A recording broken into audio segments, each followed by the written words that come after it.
안녕하세요. 좋은 사람입니다. 오늘 아침은 좀 늦었네요. 오늘 준비한 부동산 뉴스 4편 읽어볼 텐데요. 첫 번째는 꽝 대신 닭, 옥죄는 지역주택조합 대신 리모델링 푸는 정부, 디지털 타임즈의 20년 1월 9일. 어제죠. 오후 4시 3분 뉴스이고요. 그 다음은 단독 뉴스예요. 집값 뛴다더니 9억 원 이하 아파트 실거래가 절반 이상 하락.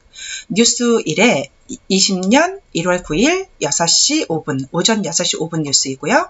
올해부터 연 2천만 원 이하 주택 임대 소득의 건보료 부과. 연합뉴스 20년 1월 9일 오전 6시 뉴스. 또 민간 분양보다 비싼 신혼희망타운이라는 머니투데이의 20년 1월 9일 새벽 4시 뉴스. 이렇게 4편 읽어보도록 하겠습니다.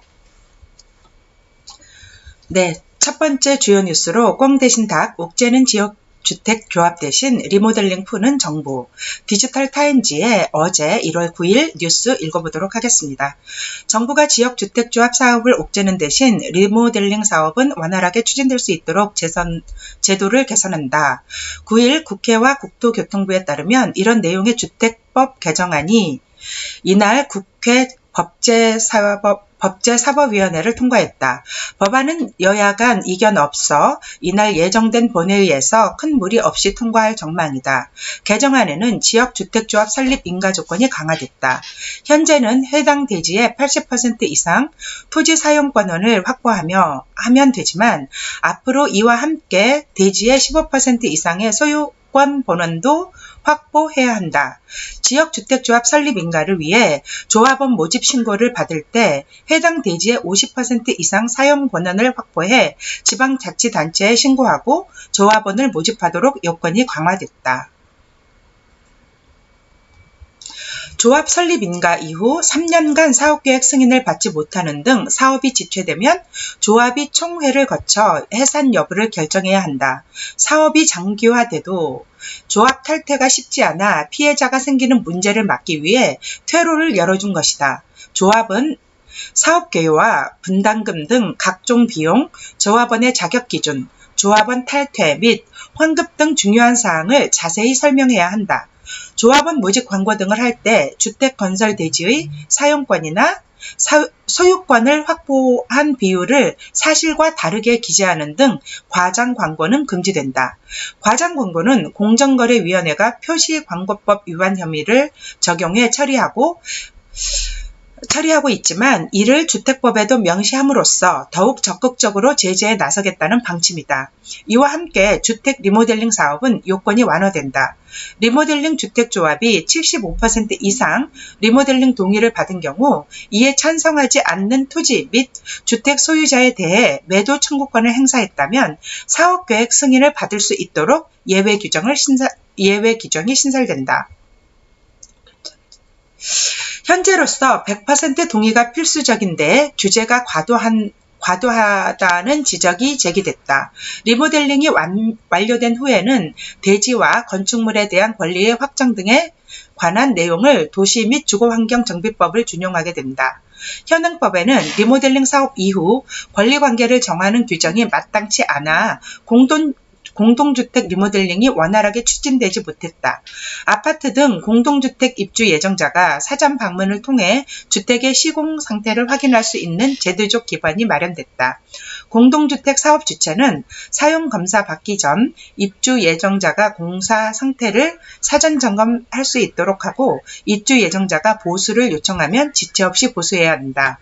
현재 주택 공급 규칙에 이와 같은 내용이 있으나 이를 법으로 승격시켜 더욱 강한 의무를 부여한다는 취지이다. 시도지사가 공동주택의 시공 품질을 점검하는 품질 점검단을 설치해 운영할 수 있고 품질 점검단의 점검 결과 공사 상태의 부실이 확인되면 보수, 보강 등을 명령할 수 있다. 정부가 입주자 저축 가입자에게 청약 신청 전 입주자 자격, 재당첨 제한 및 공급 순위 등 정보를 제공하도록 하는 조항도 신설됐다. 복잡한 청약 제도상 신청 오류에 따른 당첨 취소 사례를 줄이기 위한 조치이다. 정보 제공 업무는 국토부가 한국감정원에 위탁하게 된다. 박상길 기자였습니다. 다음 뉴스 읽어볼게요. 단독 뉴스이고요. 집값 뛴다던 9억 원 이하 아파트 실거래가 절반 이상 하락. 실거래가 전수조사 신고권 60%, 대책 전 실거래가가 호가보다 하락. 호가 올라도 매수 관망세 짙어져서 저가 매물 위주로 거래. 뉴스 1의 국정환 기자입니다. 12.16 부동산 대책의 대출 규제를 피해 집값이 오를 것으로 전망됐던 서울 9억 원 이하 아파트의 실거래가가 새해 절반 이상 하락한 것으로 나타났다. 그동안 서울 집값을 견인하던 고가 아파트의 상승세가 둔화되면서 9억 원 이하 아파트의 상승 동력도 주춤해진 것이 아니냐는 분석이다. 9일 국토교통부 실거래가 공개 시스템에 따르면 새해 첫날부터 현재 8일 기준까지 서울 지역에선 총 75건의 아파트가 거래됐고 신고된 것으로 집계됐다. 주택거래 신고 기한이 60일이어서 거래량은 더 늘어나겠지만 현재까지 신고된 이들 거래가 집값 통계에 영향을 미치게 된다. 금액대별 거래량을 보면 9억 원 이상이 10건, 13.3%, 9억 원 이하 6억 초과가 13건, 17.3%, 6억 원 이하 3억 원 초과가 37건, 49.3%, 3억 원 이하가 15건, 20% 등이다. 이 중 이번 대출 규제를 피한 9억 원 이하 3억 원 초과 아파트 48건, 비교 불가 2건 제외의 실거래 내역을 뉴스1이 전수조사한 결과 절반이 넘는 29건, 60.4%는 12.16 대책 전 실거래가 또는 호가보다 낮게 거래된 것으로 나타났다. 구체적으로 48건 중 50%인 24건이 대책 전 실거래가보다 하락했다. 영등포구 신길동 4만 아파트 전용 면적 84제곱미터 주택형은 이달 4일 7억 3천만 원 19층이 실거래됐다. 직전 고점인 7억 6,800만 원 18층 12월 5일보다 3,800만 원 떨어진 값이다. 대책 전 동일 면적의 저층 거래 가격은 7억 4,500만 원 4층보다 낮은 금액이다. 은평구 불광동 북한산 힐스테이트 7차 전용 59제곱미터도 대책 전 실거래가 7억 5천만 원 12월 11일 10층보다 1,000만 원 이상 낮은 7억 3,750만 원 9층이 이달 4일 거래됐다.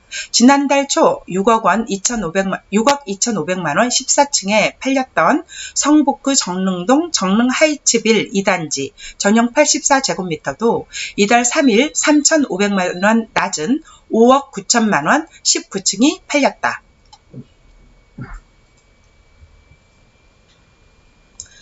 뉴스1 최수화 디자이너이고요. 이 그림이 9억 원 이하 거래 48건 중 10.4%인 5건은 대책 직전 호가보다 낮게 거래됐다. 강동구 선사 현대아파트 전용 59제곱미터는 11월 6억 6,700만 원 9층이 거래된 뒤 대책 전 7억 원 이상으로 뛰었으나 이달 3일 호가보다 3천만 원 이상 낮은 6억 7,300만 원 9층이 거래된 것으로 나타났다. 서대문구 홍제동 홍제원 현대 전용 59제곱미터도 11월 말 5억 9,800만 원 7층이 팔린 뒤 호가가 6억 3천만 원 이상 올랐으나 실거래는 지난 3일 3천만 원 낮은 6억 원 6층이 거래가 이루어졌다. 그 밖에 나머지 11건 22.9%도 대책 전 호가 수준에서 거래된 것으로 나타나 12.16 대책 이후 9억 원 이하 집값이 두드러지게 오른 모습은 발견되지 않았다. 대책 전 호가보다 더 올라가 거래된 것은 전체의 16.7%인 8건 정도였으나 상승폭은 1,000만 원에서 3천만 원 사이로 그리 크지 않았다. 이는 앞서 시장 전망과 다른 결과다. 정부는 지난달 12.16 대책에서 9억 원 초과 고가 주택에 대한 주택담보대출을 제한하는 고강도 대출 규제안을 내놓았다. 그러자 시장에서는 상대적으로 규제가 덜한 9억 원 이하 아파트로 수요가 몰리는 풍선 효과가 발생해 이들의 집값이 크게 오를 것이라는 전망이 쏟아져 나왔다. 실제 일부 지역에서 집주인들이 대책 전보다 호가를 높이 올리는 모습도 나타나 실수요자들의 불안감을 키웠다. 전문가들은 대책 이후 매수 관망세가 심화되면서 9억 원 이하 아파트의 거래 역시 위축된 것으로 보고 있다. 또 그동안 서울 집값의 상승세를 주도하던 9억 원 이상 고가 아파트의 거래가 끊긴 상황에서 9억 원 이하 아파트가 나홀로 상승세를 이어가기엔 한계가 있다는 지적이다. 서대문구 한 중개업 관계자는 고강도 규제 이후 전반적인 매수세가 끊기면서 거래 자체가 위축됐다며 9억 원 이하 아파트의 호가 상승 움직임은 있지만 실수요자가 저가 매물을 위주로 한두 건 거둬들일 뿐 매수 문의는 많지 않다고 분위기를 정했다. 강북구 중개업소 관계자도 아파트 매수세가 뒷받침되려면 투자 수요가 시장에 유입돼야 하는데 투자자들이 아직 대책의 영향을 평가하느라 관망하고 있어 거래가 많지 않은 상황이라고 설명했다. 장재현 리얼투데이 리서치 본부장은 강남권 등 고가 아파트를 선호하던 수요자가 규제 때문에 비인기 지역 중저가 단지로 선회할 가능성은 제한적일 것이라며 일부 풍선 효과는 일어날 수 있으나 고가 아파트 상승세가 막힌 상황에서 9억 원 이하 아파트가 홀로 오르기는 어려울 것이라고 말했다. 다음 뉴스 읽어보겠습니다. 주요 뉴스 올해부터 연 2천만 원 이하 주택 임대 소득의 건보료 부과 연합뉴스고요. 어제 뉴스입니다. 1월 9일 2019년 귀속분부터 과세 대상으로 전환 11월부터 적용. 서한기 기자고요. 2주택 이상 소유자 등이 지난해 벌어들인 2천만 원 이하의 주택 임대 소득에도 올해 11월부터 건강보험료 부과된다. 연 2천만 원 이하 주택 임대 소득은 2018년 귀속분까지는 비과세 대상이었지만 2019년 귀속분부터는 과세 대상으로 전환된 데 따른 것이다. 9일 보건복지부와 건강보험공단, 국세청 등에 따르면 건강보험 재정 확보 차원에서 소득이 있으면 보험료를 부과한다는 원칙에 따라 연 2천만 원 이하 주택 임대 소득에 대해서도 오는 11월부터 건보료를 매긴다. 건보료가 부과되는 소득은 세금이 매겨지는 주택 임대 소득으로 임대사업자 등록 여부와 공제율 등에 따라 개인별 과세 소득 액수는 달라질 수 있다. 임대사업자로 등록했을 때는 필요 경비율 60%, 기본공제 400만 원을 미등록 때에는 필요경비 50%, 기본공제 200만 원을 각각 적용한다.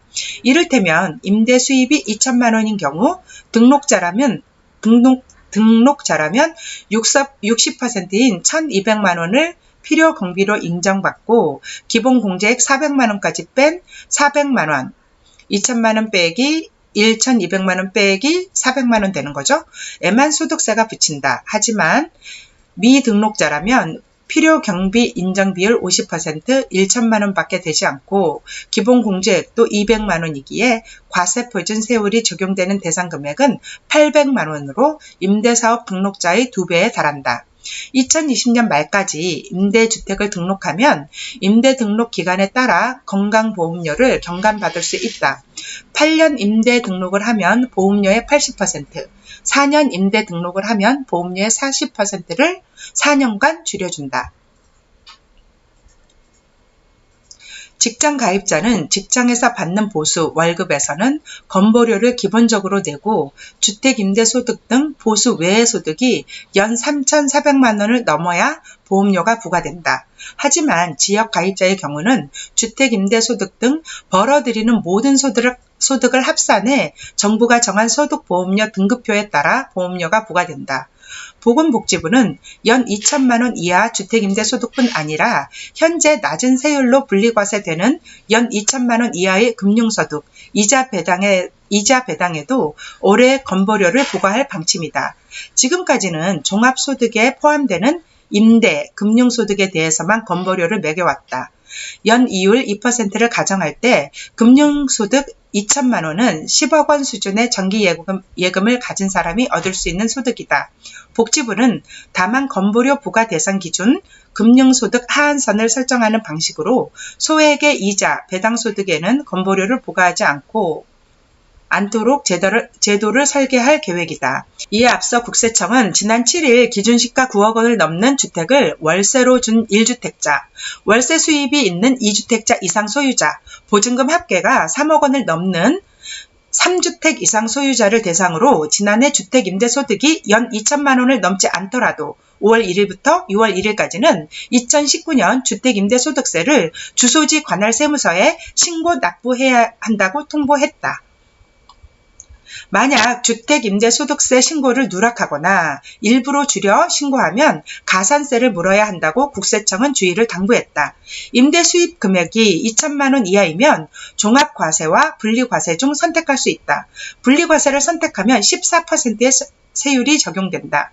국세청은 임대소득 신고 내용을 바탕으로 고가, 다주택 보유자의 임대 수입을 검증해 성실 신고 여부를 확인할 예정이다.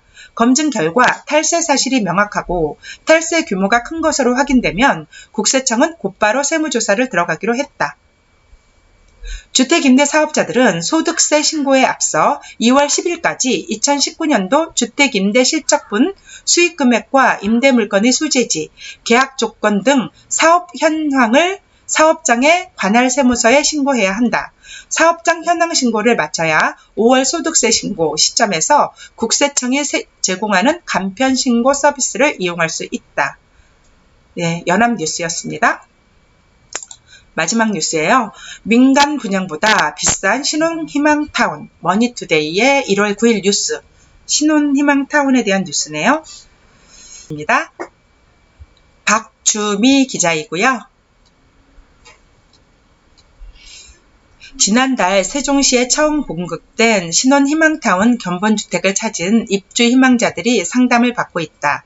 진정 신혼희망타운 맞나요? LH에서 신혼부부들을 상대로 장사하는 겁니다. 통영과 달리 공공분양 아파트가 민간 분양 아파트보다 분양 가격이 높게 책정됐다. 한국토지주택공사 LH가 신혼부부들을 위해 주변 시세보다 60에서 80%가량 저렴하게 공급한다고 밝힌 신혼희망타운 분양 현장에서이다. 시흥 장현지구 신혼희망타운 제곱미터당 분양가가 민간 아파트보다 30만 원 비싸.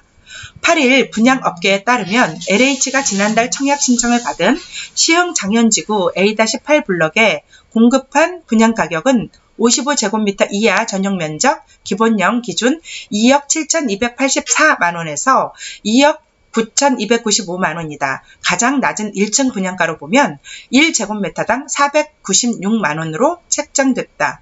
같은 시흥 장현지구 내 C-4 블럭에서 지난달 유승종합건설이 분양한 시흥 장현 유승 한내들 퍼스트파크 1제곱미터당 분양가가 LH 신혼희망타운보다 더 저렴했다. 이 단지는 84제곱미터 분양가가 3억 9,240만원에서 4억 4,030만원으로 가장 낮은 가격을 기준으로 제곱미터당 분양가는 467만원이다. 신혼희망타운보다 1제곱미터당 30만원가량 낮다. 발코니 확장 부담금도 신혼희망타운이 비싸다. 이 단지 01단지 이 단지 84제곱미터의 확장비는 700만원에서 720만원인데 시흥 장현 A-8 블럭 신혼희망타운 55제곱미터 발코니 확장 계약자 부담금은 830만 5천원에서 1061만 8천원이다. 장현지구 조감도이고 그 다음 뉴스는 밑으로 내려야겠네. 아산 탕정지구 신혼희망타운은 아산 탕정지구 신혼희망타운은 인근 민간 아파트와 큰 차이 없는 분양가격에 청약자들이 불만을 터뜨리고 있다. 아산 탕정 2-A2, A2 블럭 신혼희망타운 55제곱미터 기본 분양가는 1억 9,180만 원에서 2억 2억 1,550만 원이다. 가장 낮은 가격 기준 제곱미터당 349만 원이다. 같은 지구 내 지난해 10월 분양한 탕정지구 지웰시티 프루지오 2차 아파트와 분양가가 비슷하다. 68제곱미터 분양가 2억 3,749만 원에서 2억 7,820만 원인데 이 중 가장 낮은 가격 기준으로 보면 분양가가 제곱미터당 349만으로 거의 같다. 한 아산 탕정지구 신혼희망타운 청약자는 주변 시세 대비 분양가가 비슷한 수준인데 저렴하다고 생색내는 데다가 주차장은 지상에 만들었다면서 서울 강남구 수서 희망타운 주변 시세 절반 수준에 공급하고 지방만 비싸게 공급하는 것 같다고 꼬집었다. 이에 대해 LH 관계자는 다른 단지보다는 저렴하게 분양했고 특정 단지와 비교해 일률적으로 신혼희망타운 분양가가 비싸다고 보기는 힘들다며 건설 원가를 고려해 분양가를 책정했다고 말했다. 서울 대비 지방 분양가가 시세보다 덜 저렴한 것은 서울 시세가 너무 높기 때문이며 일률적으로 시세 대비 할인율을 정하기는 어렵다며 신혼희망타운은 연 1.3%의 장기 저리 대출, 수익 공유형이 가능하다는 장점이 있다고 덧붙였다. 박미주 기자였습니다. 네, 오늘 준비한 뉴스 4가지 읽어보았고요. 마음에 드셨다면 좋아요와 구독하기 꼭 눌러주세요. 감사합니다.